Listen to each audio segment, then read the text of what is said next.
There we go. Okay, so just as a reminder, have your Google Classroom pulled up. There is no Nearpod today. I don't know why it says that.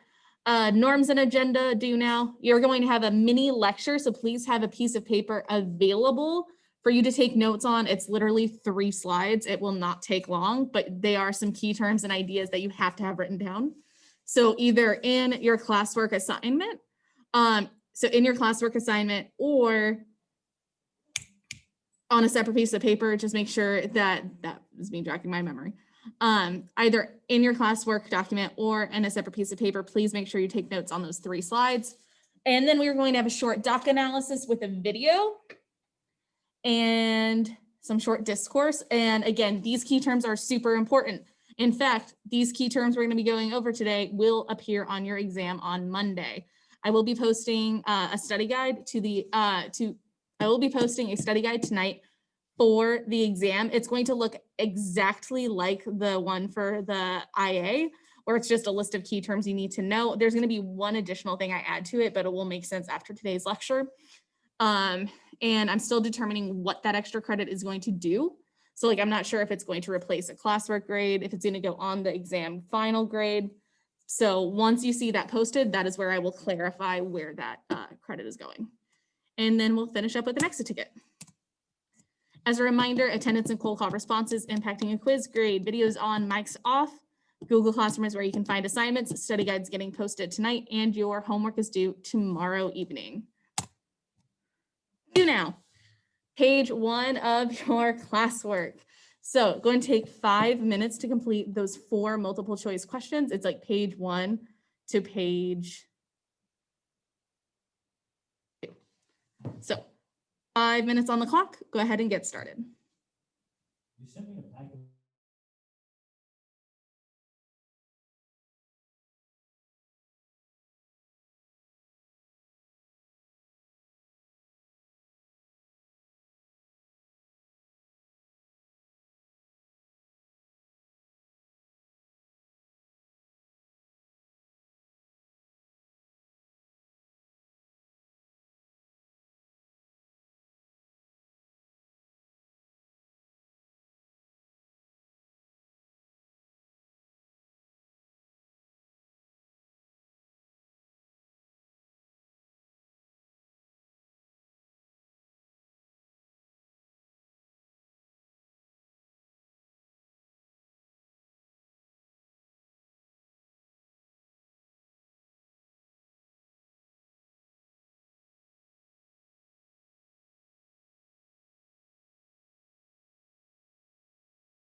Okay, that is time.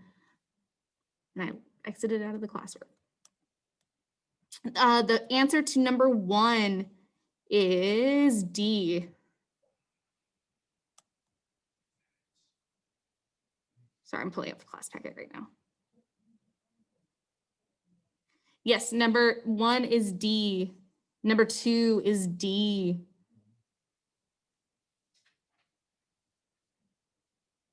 Number 3 is C.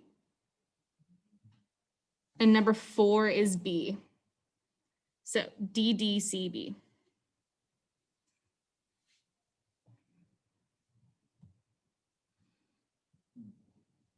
And we're going to now transition to our hook for the day, which is going to be reading a short passage written by Ruth Bader, well, written by somebody else, where they interview Ruth Bader Ginsburg about her friendship with Justice Scalia. They interpret the Constitution very, very differently, but they still manage to have a friendship on the Supreme Court despite these mass differences. So you're going to take 4 minutes to read this interview and respond to the 2 questions. So 4 minutes on the clock. This is page 3 of the classwork. Go ahead and get started.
You have 1 more minute left to finish the reflection questions.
Okay, let's go ahead and bring it back. In the Zoom chat, please reflect. Why do you think they were able to stay friends? You have Ruth Bader Ginsburg and Justice Scalia, who are like as on the opposite side of the political divide as you can be.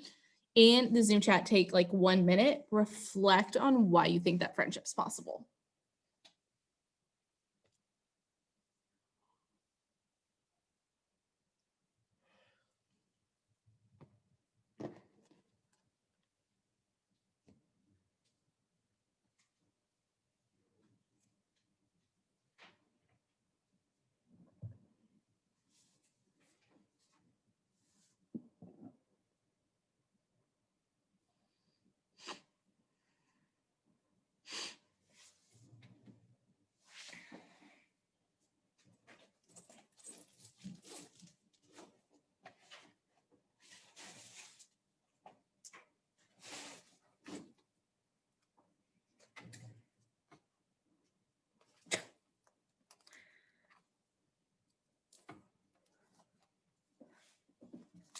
Okay, I see 2 responses. Again, even if we're not sure, make sure you're sharing out in the Zoom chat.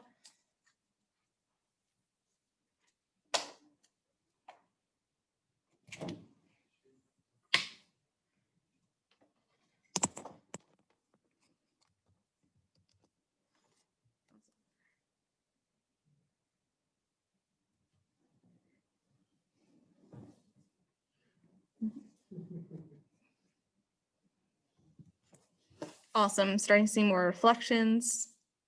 Waiting on a few more.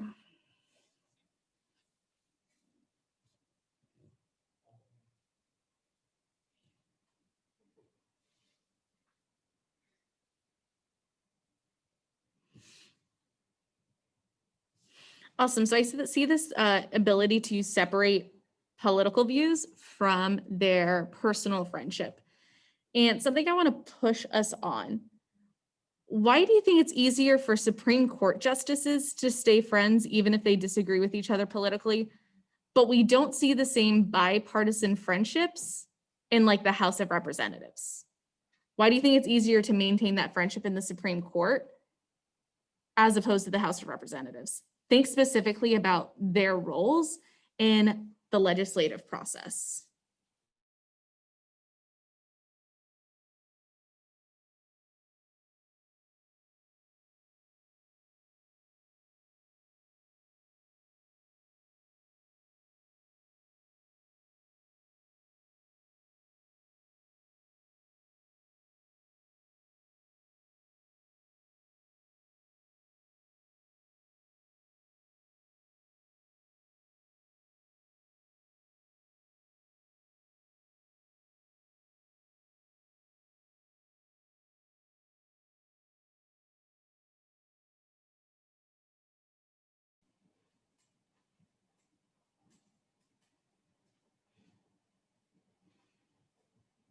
Awesome. And is there a difference in terms of evaluating policy as opposed to making policy? Like, is it easier to say we can agree to disagree if we're evaluating the policy as opposed to, you have to work together to make it? Cool. Awesome. I see some really good unanimous feelings on that issue. And we are going to go ahead and transition to the lecture. Again, please track my screen. There's no Nearpod for today, so just make sure you have either in your class notes, your class packet, or on a separate piece of paper, the ability to take notes. Again, it's only 3 slides. It should be very, very quick, but these are some key AP government terms that we are going over that you have to know for next week's exam. So make sure you are asking questions if you are unsure. The first term we're going to go over is judicial activism. I'll give you guys 1 minute to write down that definition, and I'll say it out loud as well. So, judicial activism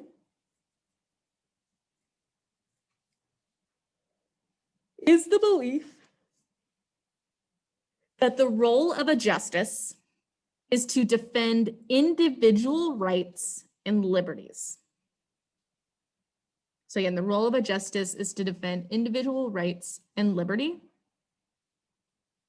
even those not explicitly stated in the Constitution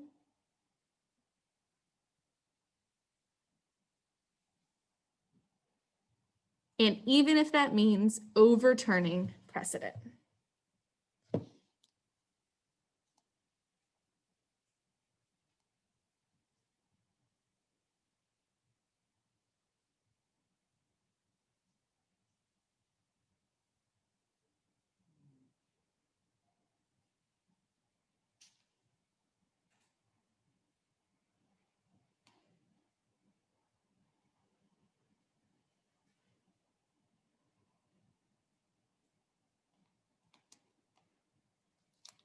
Okay, so now, so the belief that judicial activism is the belief that the role of a justice is to defend individual rights and liberties, even those not explicitly stated in the Constitution, and even if it means overturning precedent.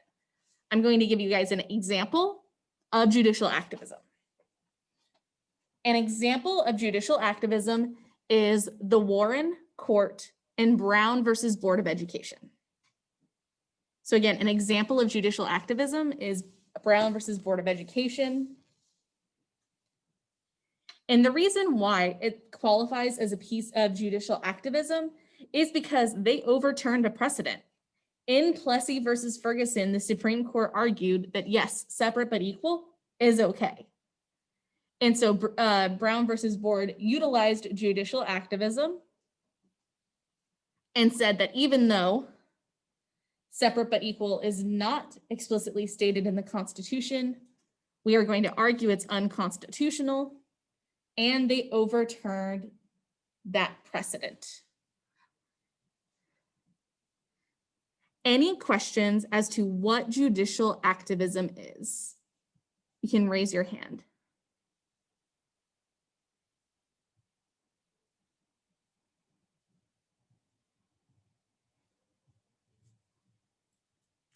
Awesome. It looks like we are there. So now I'm going to show you guys the opposite of judicial activism with judicial restraint.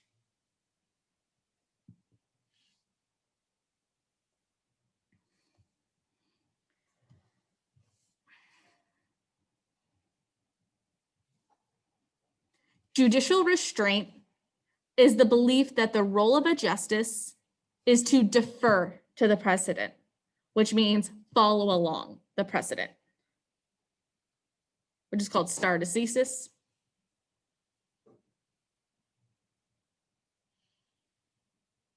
And that lawmaking should be left to the elected branches of government, like the House of Representatives.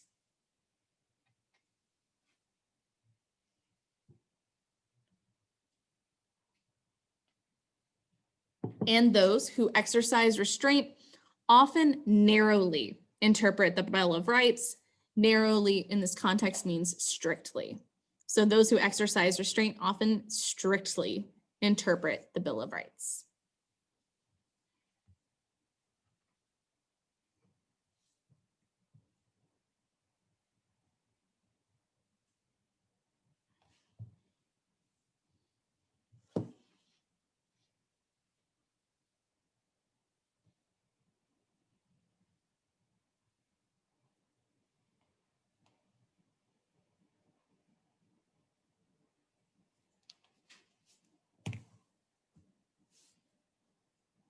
So again, judicial restraint is the belief that the role of the Supreme Court justice is to defer to the precedent, stare decisis, and leave lawmaking to the elected branches of government. Those who exercise restraint often narrowly interpret the Bill of Rights.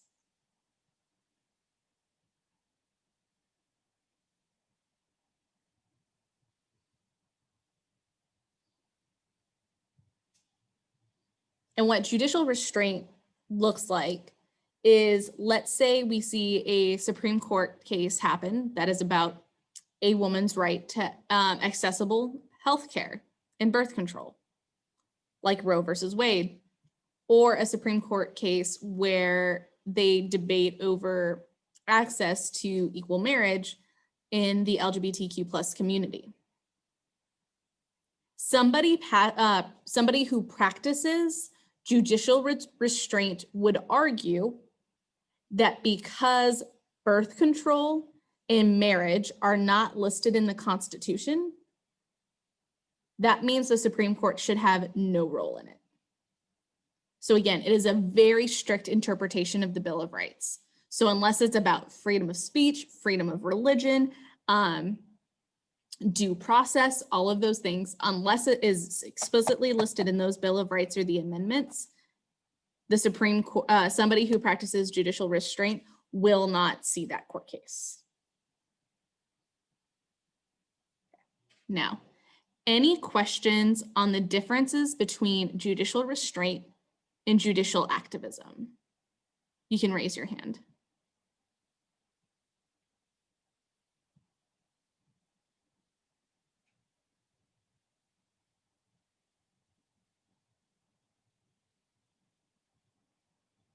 Yes, Kezia.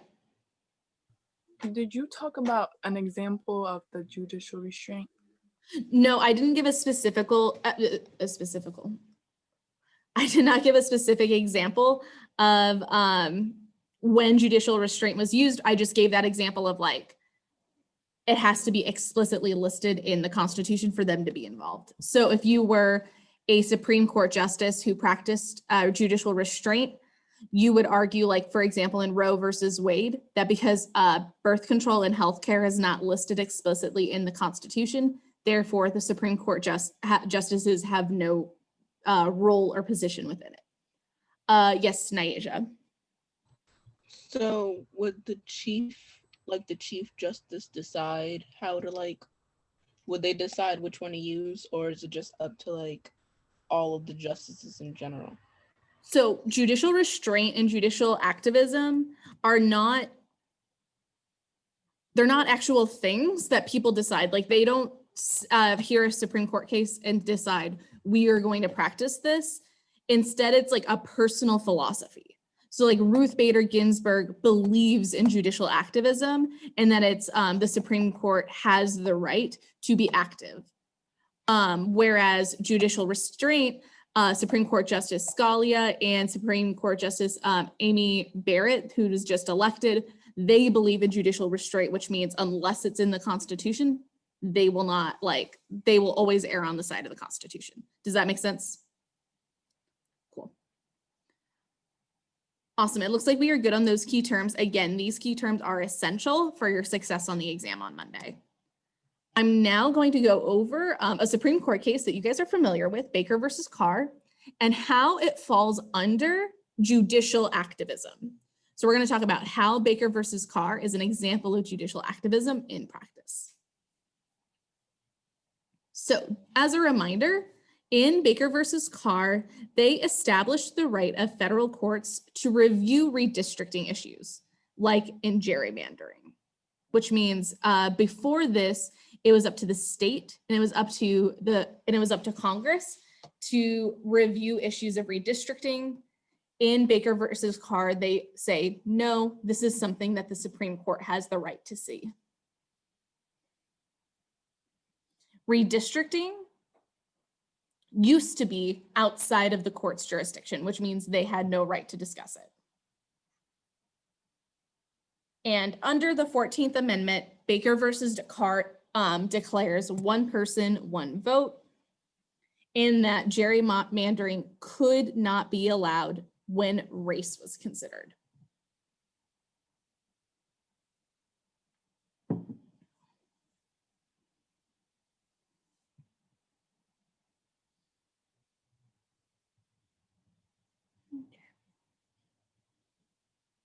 How this falls under judicial activism is redistricting issues are not mentioned in the Constitution. So, but a judicial activist, like in the Warren Court, argued that one person, one vote falls under the umbrella of the 14th Amendment, which means that the Supreme Court is allowed to speak on it. So again, somebody who practices judicial restraint would say gerrymandering is never mentioned in the Constitution, therefore this is none of the court's business. Whereas somebody who's a judicial activist and is concerned about individual rights would look at this issue of Baker versus Carr and say, because gerrymandering affects individual rights, we have the right to say something. So that is how Baker versus Carr becomes an example of judicial activism. And some people argue that it is the most important court case that the Warren Court ever spoke on. And this is the court who passed Brown versus Board of Education. That's how much of a precedent Baker versus Carr sets up.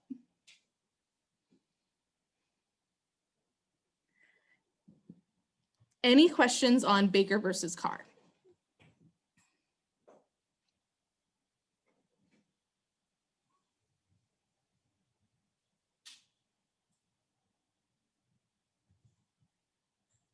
Awesome. Looks like we are good to go then. So we are now going to transition to a little bit of document analysis and practical application of judicial activism and judicial restraint. I am going to continue sharing my screen, and we are going to watch a short 90-second clip from Justice Ruth Bader Ginsburg from about 40 years ago when she first started in the Supreme Court, where she speaks on Baker versus Carr.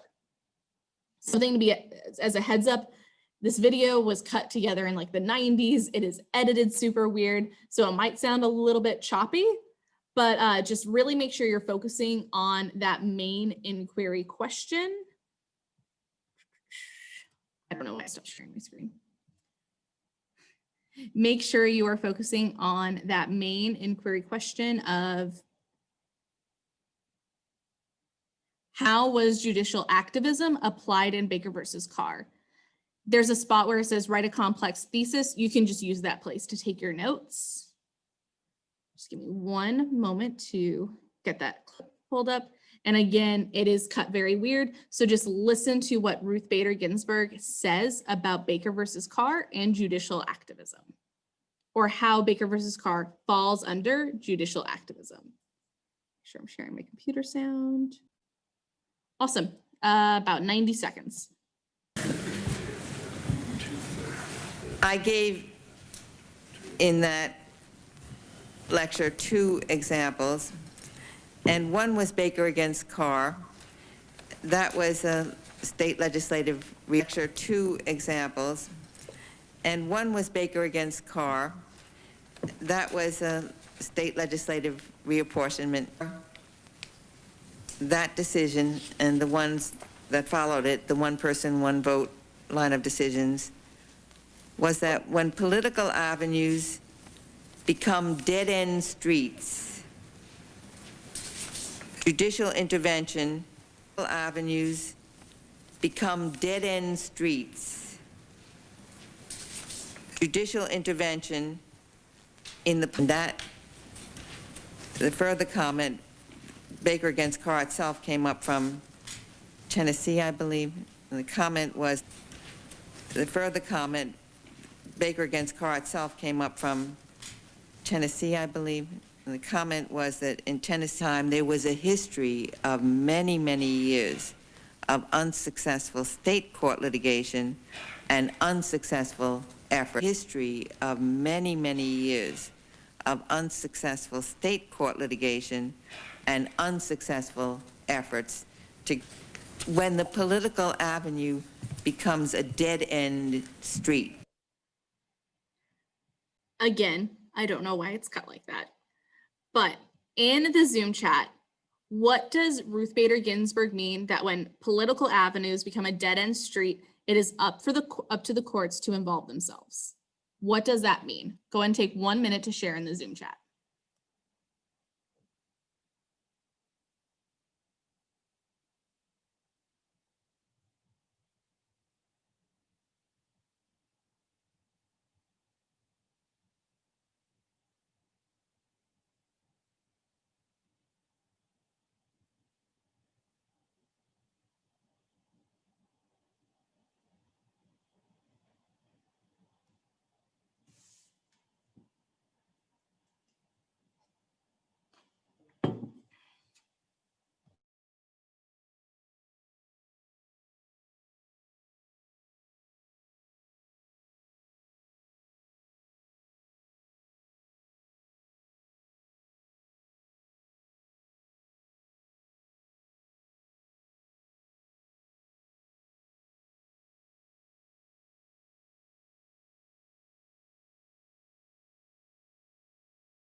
Nyesha, can you unmute and share, please? I'm not exactly sure, but I said RBG means that the court must interfere when politicians aren't aiding and improving the political voices of the people. So, according to RBG, is political activism the first choice or is it the last resort? Share in the Zoom chat. According to RBG, is the Supreme Court involving itself the first choice or the last resort?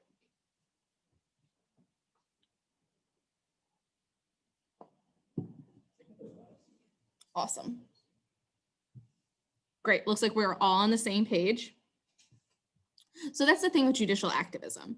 These Supreme Court cases, Supreme Court judges aren't just going out of nowhere and starting to work together to start like imposing their reign of terror on everybody. It is, you guys aren't protecting individual rights at the state level, so we are going to intervene and make sure individual rights are protected at the state level. We're now going to transition to a document on page 4. And I want you guys to read the dissenting opinion. As a reminder, the dissenting opinion is the person that does not agree with the stance. So Baker versus Carr determines one person, one vote. You're going to read the dissenting opinion of Justice Harlan, who was unhappy with that decision. And we're going to ask, was it appropriate for judicial activism to be used in this case? So take 4 minutes to read that document, and then we'll come back together as a group. 4 minutes to read that document.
Two more minutes.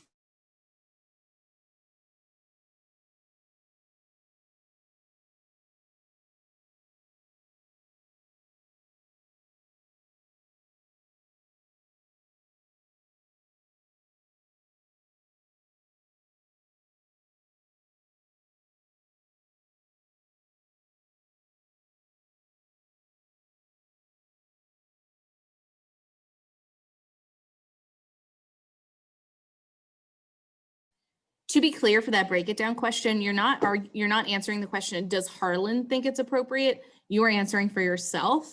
Was it appropriate? Do you think the Supreme Court had the right to use judicial activism in this case? So again, do you think judicial activism was appropriate?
Because we have a limited amount of time, I'll go and take hands.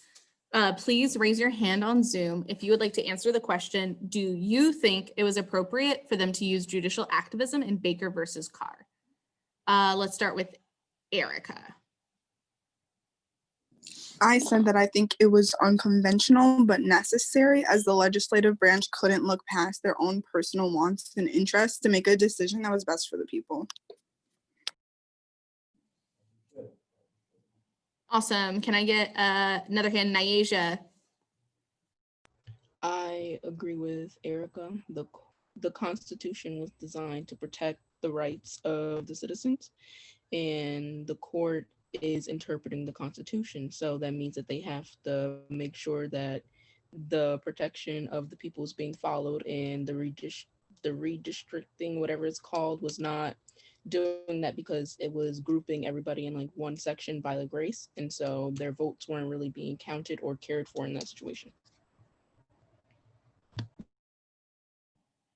Awesome. And that's the crazy thing about judicial activism and judicial restraint is there isn't a clear answer. And there are going to be cases where you say, no, judicial activism is absolutely appropriate. And other cases where you say, nope, the Supreme Court was overreaching its barriers. So thank you guys for delving into these key terms. Again, super important that you know these for your exam on Tuesday. And part of your study guide, when I said some of it's going to look different, I'm going to be creating a Venn diagram on your study guide for you to put judicial activism versus judicial restraint. So that way you can see them. They will appear in a couple of multiple choice questions for your exam. Can't get more explicit than that. Great. So we're going to go ahead and transition to the exit ticket, which is 3 multiple choice questions. So go ahead and open that up. And once you finish, you'll be free to go. Just wait until you hear me call your name. Go ahead and get started.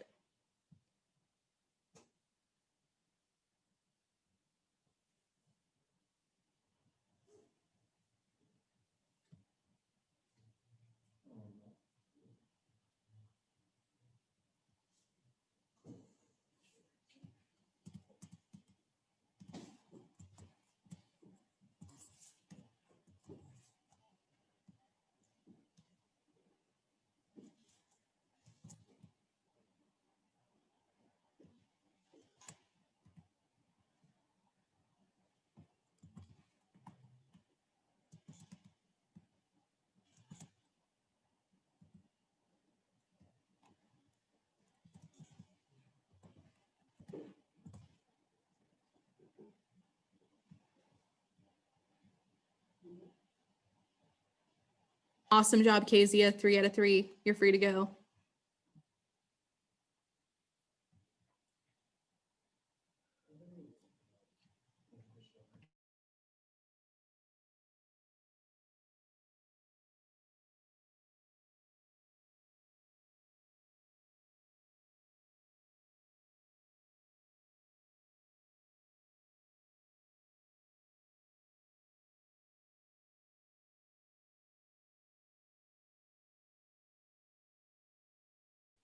Awesome job, Erica. 3 out of 3. You're free to go.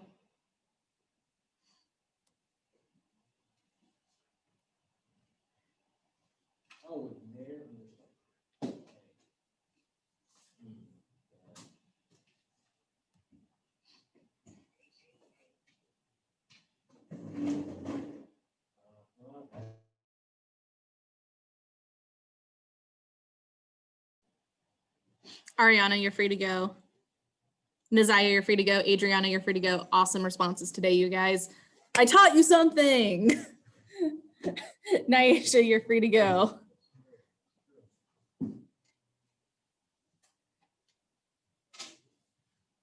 Bye. Emmanuel just looked at me and said, she sounds so sad. That's just how I am with school.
Awesome, Isis, you're free to go. Good job today. She's already gone. Well, for the rest of you, good job.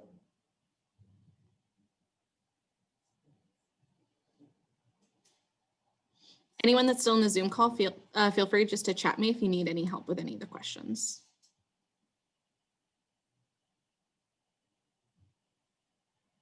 Tisa, you're free to go.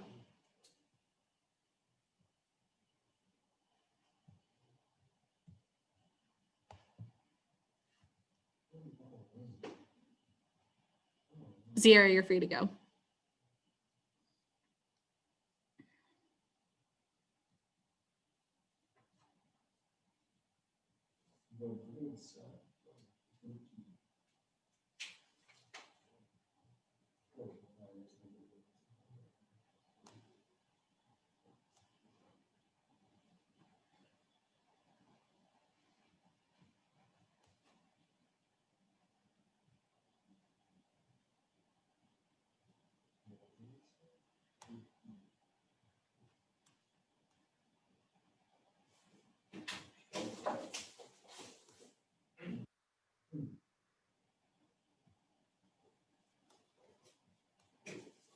Can I leave now? Yes, Janico, you're free to go. Thank you. Even though you didn't show up today. Exactly, shame on you. I did show up. You see me right now? Can I leave too? Dwayne, why aren't you coming in person? Are you just remote now or are you just not coming? Listen, I wake Do up I- in the morning. I wake up in the morning. If I feel like I want to go to school, then I'll go. Does Some your days mom know I that don't. you're staying home? Because I'm calling her. Yeah, she knows. Okay. Okay. I'm just checking. So I'm going to follow up and say, like, you know, we just really missed Dwayne in school. Okay. Okay. All right.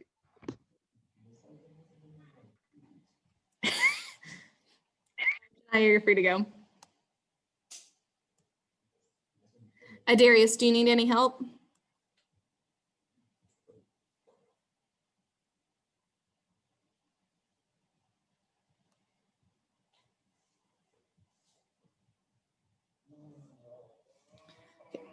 Well, text or email me if you have any questions.